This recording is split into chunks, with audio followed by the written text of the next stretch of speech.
নমস্কার বন্ধুরা, স্বপ্না কিচেন থেকে সবাইকে স্বাগত জানাই। আজকের আমি দারুণ একটা রেসিপি এনেছি।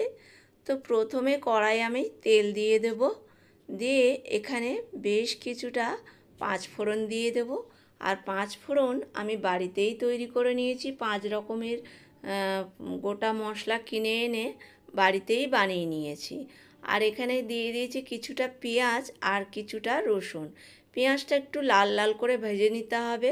তারপরে দিয়ে দেব কাঁচা লঙ্কা চিড়ে, আর এখানে টমেটো 2-3টে চিড়ে দেবো। একদম চিড়ে দেবো না, গোটাই থাকবে, একটু চিড়ে চিড়ে দেবো, তাহলে আলুটাও ভাজা হবে আর টমেটোও সেদ্ধ হবে। এখানে দিয়ে দেব গুঁড়ো হলুদ আর নুন, দিয়ে অল্প একটু জল দিয়ে কষিয়ে নেব কিছুক্ষণ। দিয়ে আর এই পুঁইশাক ডাঁটাটা আমি একটু ভাপিয়ে জল ফেলে দিয়েছিলাম, কারণ ঝোল খাবো তো, ওই জন্য ভাপিয়ে জলটা ফেলে দিয়েছি, তাহলে গ্যাস অম্বলটা কম হবে। তো এখানে কিন্তু পাতা নেই, খালি ডাঁটা আলু আর মাছের ঝোল করব। তো এইটা বন্ধুরা, এটা কিন্তু খেতে দারুণ হয়েছিল।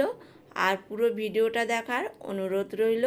এরপরে আমি মাছগুলো দিয়ে দেব, দিয়ে ভালো করে এখানে নেড়ে দিয়ে আমি ঢেকে বেশ কিছুক্ষণ আঁচ বাড়িয়ে ফুটিয়ে নেব, কারণ সব কিছু এখন সেদ্ধ হয়ে গেছে। তো আমার এই মাছের ঝোলটা হয়ে গিয়েছে। এরপরে আমি থালাতে ঢেলে নেব। তো বন্ধুরা, ভিডিওটা যদি ভালো লাগে লাইক কমেন্ট শেয়ার করার অনুরোধ রইল। আর এইভাবে চাইলে আপনারা একবার পুঁইশাক ডাঁটা আলু মাছের ঝোল করে বাড়িতে একবার খেয়ে দেখতে পারেন, খুব ভালো লাগবে গরমে।